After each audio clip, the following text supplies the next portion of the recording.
Here we go. Here we go, brownies.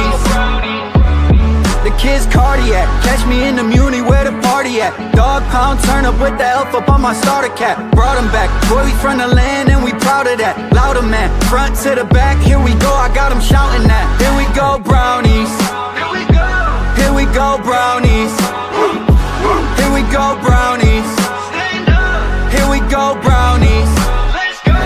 Game on the line, Joe Thomas, I promise. Jim Brown running through opponents, how I got this. I return like Josh Cripps, hand for the mini, got the dog pound jumping. Here we go, brownies. Here we go. Here we go, brownies. Here we go, brownies. Stand up. Here we go, brownies. Let's go. Cleveland, this is for you. This is for you.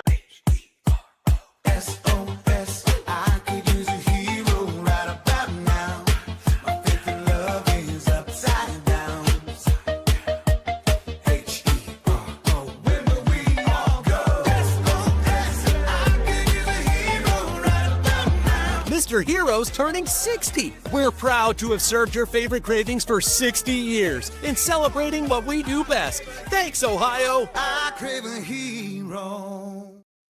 Welcome in, everybody, to another post-game edition of the Here We Go Brownies podcast. I'm Allie Ellery, coming to you live from Pensacola, Florida. Joined with me out in rainy, nasty, windy Cleveland, Ohio today, we've got Dustin.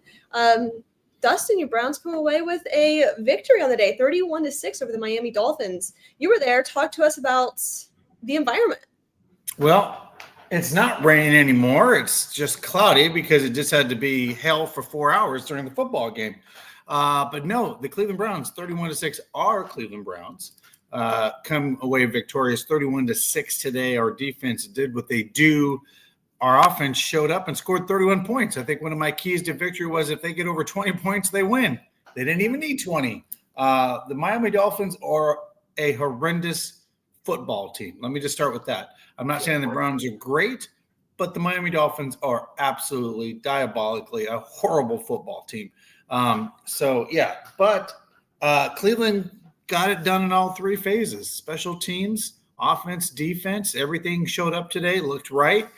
And even though the weather, because that's the other thing.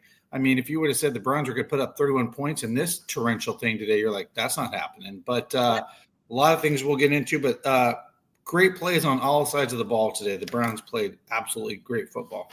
They did. It was just refreshing to see. It was fun to watch. You know, us Browns fans, we've been waiting. God, it feels like years for a win. Not just for a win, but for a big win like this where you scored north of 20 points. You get 31. Defense, you mentioned they did what they do. They were awesome. And I just want to go back to my point on Wednesday's show, you know, with people talking about where's the defense been? Where's Miles been? Where's this? Where's that on the defensive side of the ball? And my point was, hey, I don't think that the defense has actually taken a step back. I still think that they're an elite level defense. Their struggles, quote unquote, are just an extension of a poor offense. So when your offense goes out and is able to put up points, look at what this defense can and will do. When you have to force teams to pass the ball, albeit in a torrential downpour, Miles is going to get after the quarterback. He's going to make plays. He's going to be electric. That's just what he does. So it was just very refreshing to see that, you know, this is still a good football team. The Browns aren't blow it up, let's be done, this is nasty, you know, 0-15, 1-16, or 1-15, 0-16. It's not that. They just need to figure it out offensively. And today was just a nice breath of fresh air. You saw even during just a torrential downpour, hail, wind, rain, crap, what have you, they were still able to get it done. And being able to see Quinshawn, man, what a day from him. I thought the offensive line held up fairly well. Defensively, obviously, we're going to get into that and give out some game balls. We're excited to just come to you with a post-game win. We haven't been able to do this in a while, so it's just a lot of fun to be able to talk to you today. Real quick, before we really dive in here, quick shout-out to our friends over at City Mustard, Lorello Vineyard, City Barbecue, Lady Caroline Cruise Ship, and Greater Cleveland Aquarium, as well as We Bleed, Ohio. Be sure to check out all of our friends there. Dustin, I want to talk about the environment. Obviously, it sucked. I know. Cold, wet, rainy, nasty, but talk about the energy in the stadium. I was curious coming into this, if this was going to be a somewhat hostile environment. I know in the first series, they didn't do anything. Talk to us about, what was going on within the stadium. It's funny. We talk about the Browns building a dome, and Cleveland fans. I mean, I was just chuckling because we're walking into the game and it's just pouring. I mean, it is the nasty of nasty, like sheet wind you could ever imagine. And Browns fans are just screaming, give us more rain. We're built for this. Miami doesn't know what this is. Like, it was like we were wearing a badge of courage, like the fans that showed up for the game today. Like, it really, if you were a fan, you showed up today. Like, right? Like, nobody signs up and says, hey, put me in, 40-mile-an-hour torrential downpour rain to go watch a football game. That's just not a fun afternoon of watching football. But, yeah, the environment was really much like, hey, we should beat this team. Let's be loud early. Let's make it uncomfortable for this football team to come to Cleveland. And they did. I mean, you had the defense for the Dolphins just making mistake after mistake early and giving us opportunities, like some personal fouls and stuff that you're like, what are they doing out there? I mean, it's 3rd and long for the Browns, and now it's 1st and 10. I mean, you're making some stupid bonehead plays early in this football game, and I'm like, okay, well, if they're going to give it to us, fine, give it to us. But I just felt like this is something I can say is like I've seen the Cleveland Browns undisciplined at times, but this Miami Dolphins team looks lost and very undisciplined, and they just don't look like a team that really wants to win at all. Well, it's got to be how Browns fans really felt watching this game about, wow, this Miami team, they look undisciplined. They look like they don't want to be out there. This is just badly coached. I'm sure that's how fans of almost every other team that we've played this year have felt watching the Browns, because the Browns just could not get out of their own way. The pre-snap penalties, the personal fouls, things like that, the illegal shifts, alignments, all of that crazy stuff that always just seems to haunt us did not today. They played fairly disciplined football. Now, certainly this wasn't perfect. Offensively, there's still some struggles.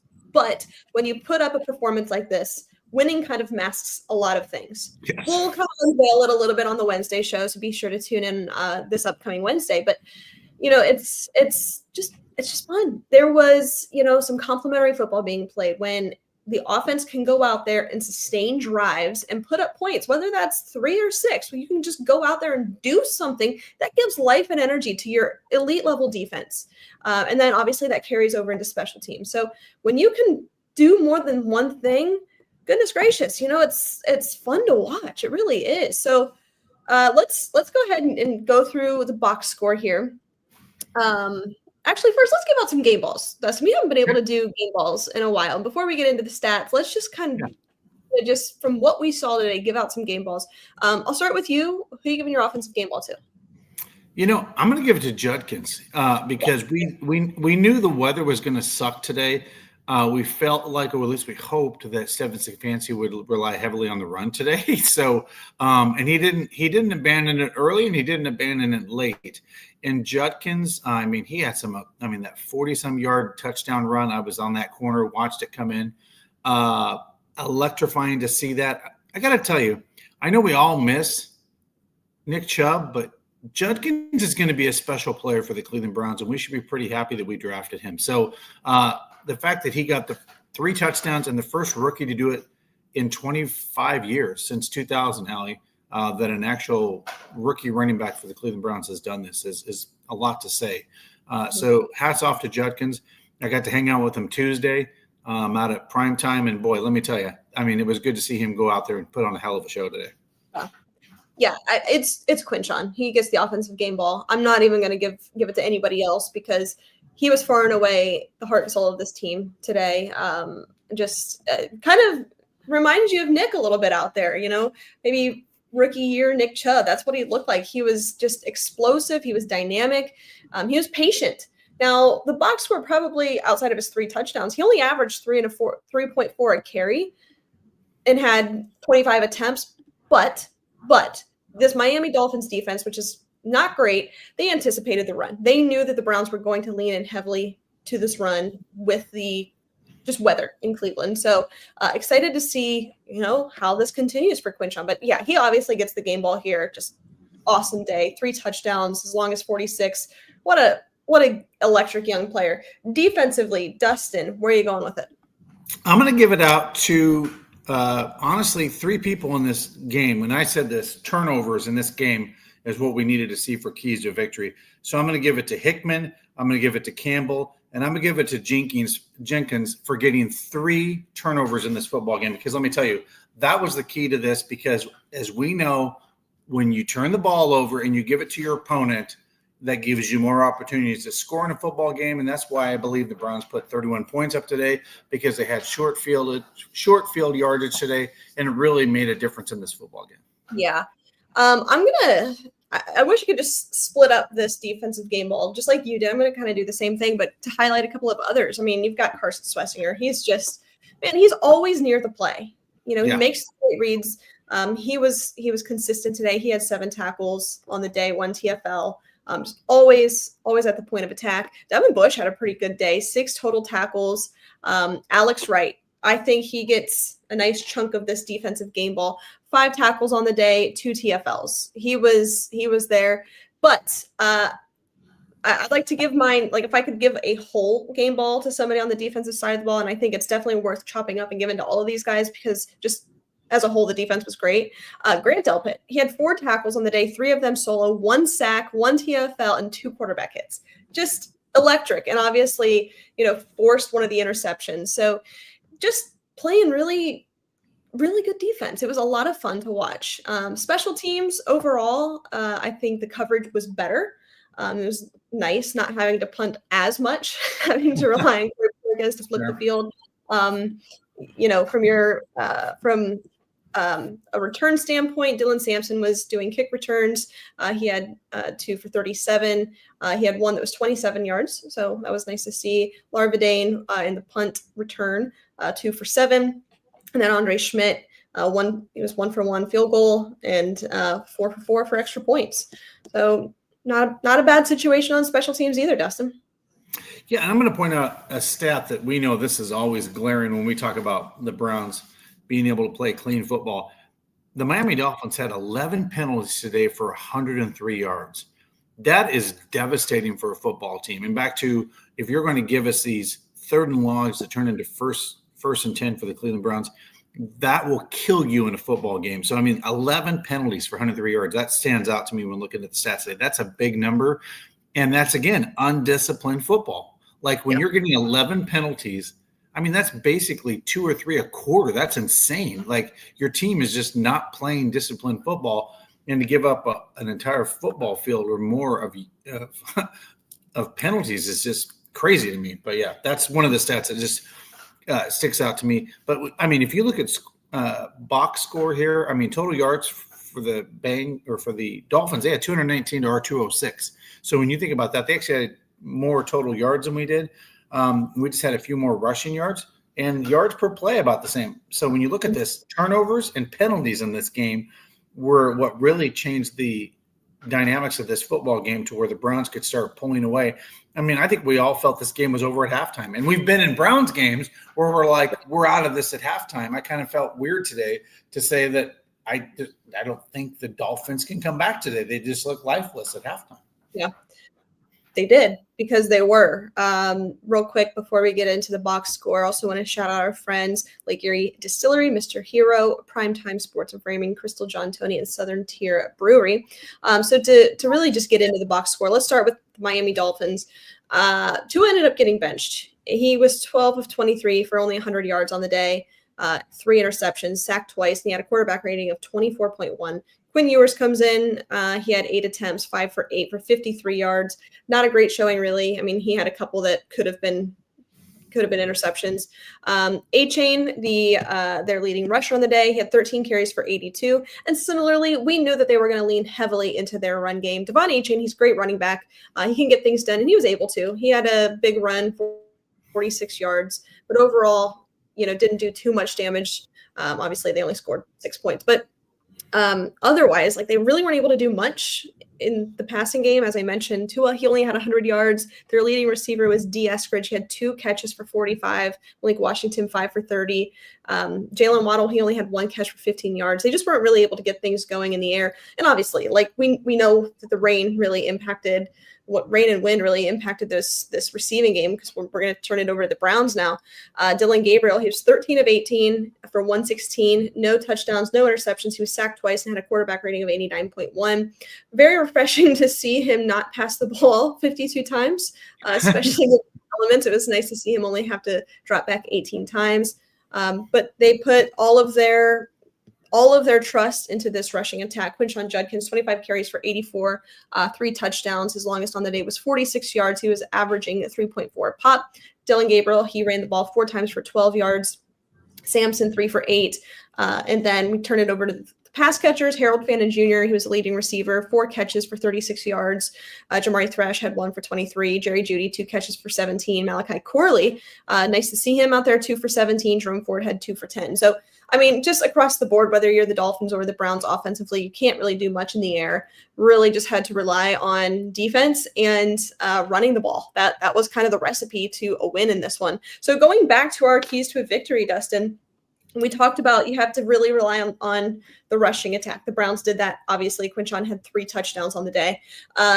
My other key was you have to make Tua uncomfortable. And I think that the Browns did just that. They were able to do several things in blitz packages, just organic pass rush, stunts, all sorts of different things. I mean, he only had 100 yards and 3 picks. So certainly made him uncomfortable. That was a huge key to a victory. And then leaning into the energy at home. So just going back to our keys, you talked about maintaining, the turnover battle and winning that. That's going to be a key here. Dominating the clock, that's going to be a key here. You do that by running the ball. I mean, look, if you're not a Browns fan, you probably didn't have a lot of fun watching this game, because why else would you want to watch just a rainy day in Cleveland and 2, difficult teams right now? But if you're a Browns fan, you feel really good because it was a dominating win. We haven't had one of those in quite a while. You maybe sneak a win out here and there, but over the past 3 years, it feels like it's been a while since the Browns just dominated a team. Yeah, and I'd like to point out something that you hit on earlier. Dillon Gabriel, 13 of 18 today, playing just complimentary football, but then getting his playmakers involved for a crappy rainy day. I mean, he threaded some passes in there, but he got it just 7 different guys today. I mean, that says a lot about distributing the ball. We've talked a lot about this offense not being very, just very easy to figure out today. I feel like today that offense looked a little different out there because he distributed the ball to a lot of different people, right? A lot of people that were open for whatever reason in this football game.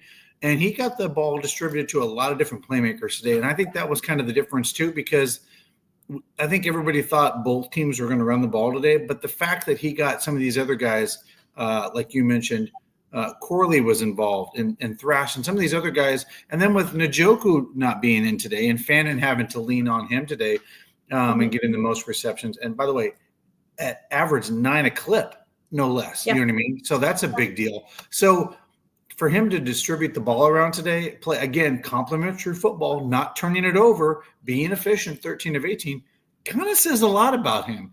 And if he keeps playing this well and continues to winning games for this football team, the Browns are going to have a hard look at Dillon Gabriel and say, is this a guy that can we build around him? Because I think this is going to be that narrative. If he keeps winning games and he's efficient and he's not turning the ball over, that's really all you want from your quarterback that is running the offense at the end of the day. Well, it's definitely a bummer that the elements were what they were today. We weren't able to see Dillon out there, with some other passing opportunities. So excited to see him next week. You're going up against a pretty good Patriots team. So eager to see what that looks like. Hopefully the elements are certainly better, just because you want to see what he can do rather than just hitting the ball off. I was surprised to see Quinshon in the Wildcat a couple of times. Didn't love it as much because. But I will say this. I liked that, and I saw that play, and they're like, "Oh, they're running the Wildcat." I'm like, you know what I like about that?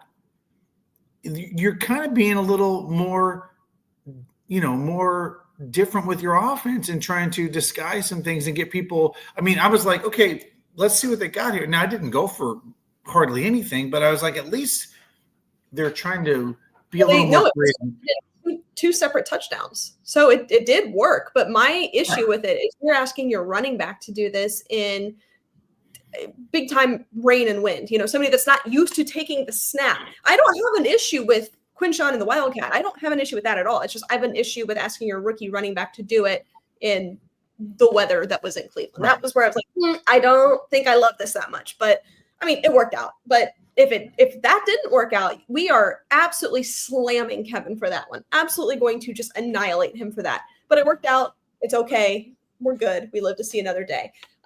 But we've got some things to talk about on Wednesday. Not all of this was perfect offensively. There were some reads that Dylan didn't make. There were throws he'd want to have back. There were opportunities that were left on the table, but nonetheless, your Browns come away with a win over the Miami Dolphins, 31-6. Dustin, any closing thoughts here?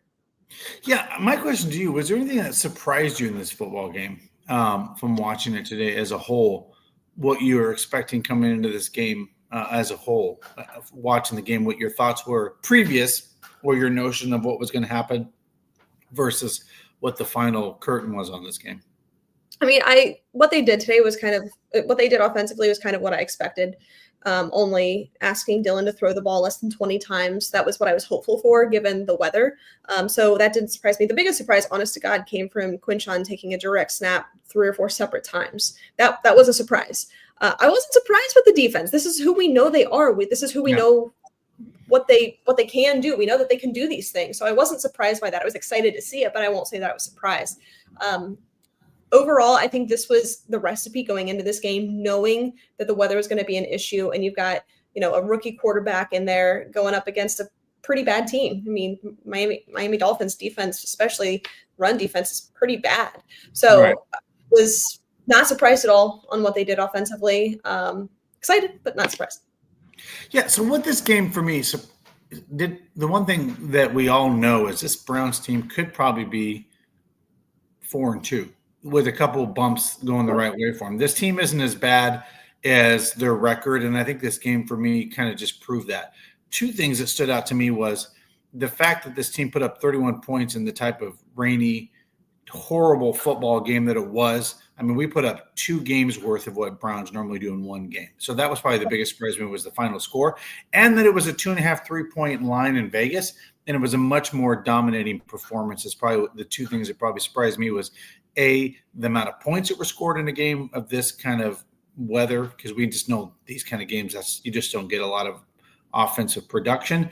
And the fact that it was such a dominant win for the Browns and not more of a 9-6 or, I mean, I was really expecting like a 10-7 type of game, and it was absolutely not that. And it was very easily going to get away at halftime. And you could tell that. So I agree. I think that would be my surprise, is that they were able to put up the points that they did, but I'm excited about it nonetheless. That's all I got.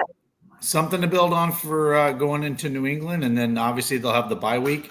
And they'll have to tweak some stuff to look at the second half of the season to see, because I don't think this, as crazy as it is, I don't think this season is lost, because, man, if somehow they pull off a win in New England, we know the back half is not as bad as the first half for this football team. So, I mean, if they can get something going, this could be a very, interesting ride towards the end of the season. So, yeah, I agree.